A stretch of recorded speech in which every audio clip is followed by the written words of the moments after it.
Ce cours s'intéresse aux acteurs de la gouvernance de la pêche au niveau français. Il vise à répondre aux questions suivantes. Qui prend en charge la gestion des pêches en France? Qui décide? Avec qui? Sur quoi? Les objectifs sont de repérer les acteurs qui participent à la gestion de la pêche au niveau français, puis de qualifier leur rôle et le mode de fonctionnement français. Nous présentons, dans un premier temps, les acteurs publics qui exercent les compétences dans le domaine de la pêche. Nous poursuivons par une présentation des organisations professionnelles de la pêche fortement impliquées dans la gestion des pêches. Enfin, nous terminons par une grille de lecture pour identifier le modèle de fonctionnement de la gouvernance de la pêche en France.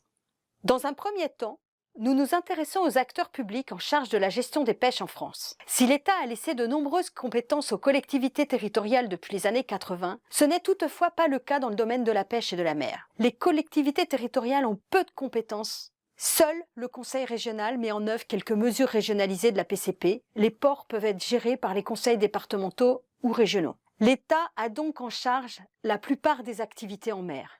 La circulation maritime, la sécurité et le balisage, la pêche et la gestion des ressources halieutiques, les activités d'extraction en mer, les énergies marines renouvelables, les aires marines protégées. L'État gère également le domaine public maritime, c'est-à-dire des terres autrefois immergées et celles encore immergées entre le rivage de la mer et la limite des eaux territoriales.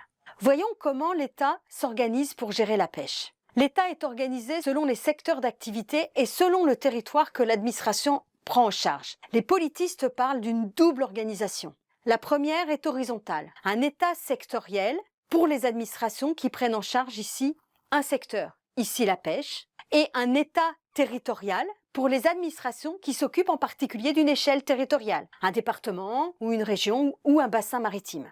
La seconde organisation est verticale. On parle d'un État déconcentré avec un niveau central et une administration déconcentrée, ce qu'on appelle la représentation de l'État dans les territoires. L'État sectoriel est organisé de la manière suivante. Un ministère est en charge ici de la pêche, et remarquons qu'au cours de la Ve République française, les ministères qui gèrent la mer et la pêche ont souvent été distincts, à de rares exceptions près, même si ce n'est pas le cas au moment de la réalisation de cette vidéo. Le ministère en charge de la mer est qualifié d'État territorial, car il gère un bassin maritime.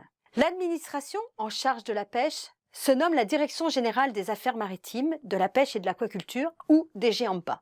L'État déconcentré s'organise ensuite de la manière suivante. La préfecture maritime coordonne la politique de l'État en mer par bassin maritime. Elle prend en charge également la police administrative spéciale en mer et la réglementation générale complémentaire des réglementations européennes. En métropole, les préfectures maritimes sont au nombre de 3.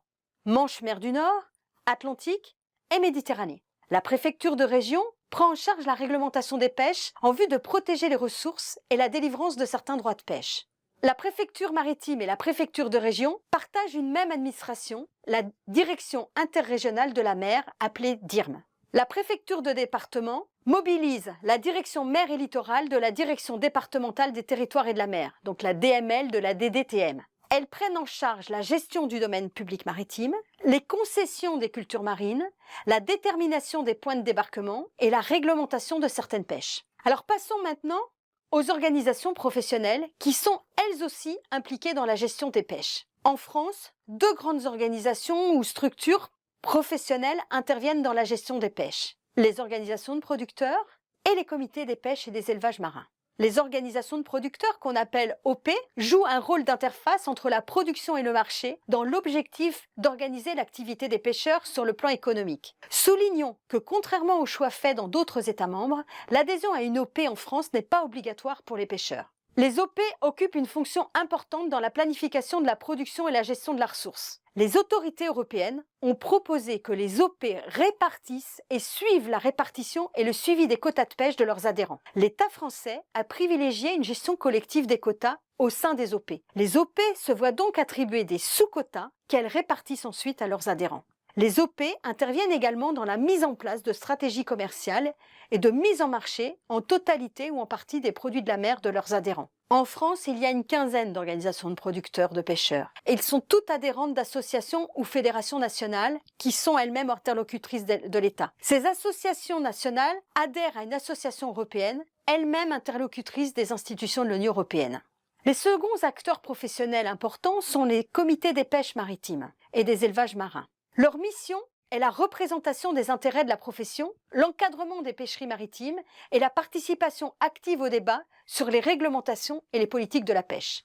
Les comités des pêches ont donc en France un rôle essentiel de représentation et de cogestion avec l'État du secteur des pêches maritimes et des élevages marins. Les comités sont organisés à différents niveaux, départementaux ou interdépartementaux, régionaux et nationaux. Chaque comité dispose d'une personnalité juridique, de l'autonomie financière et est indépendant hiérarchiquement des autres comités. L'adhésion au comité des pêches est obligatoire pour tout professionnel.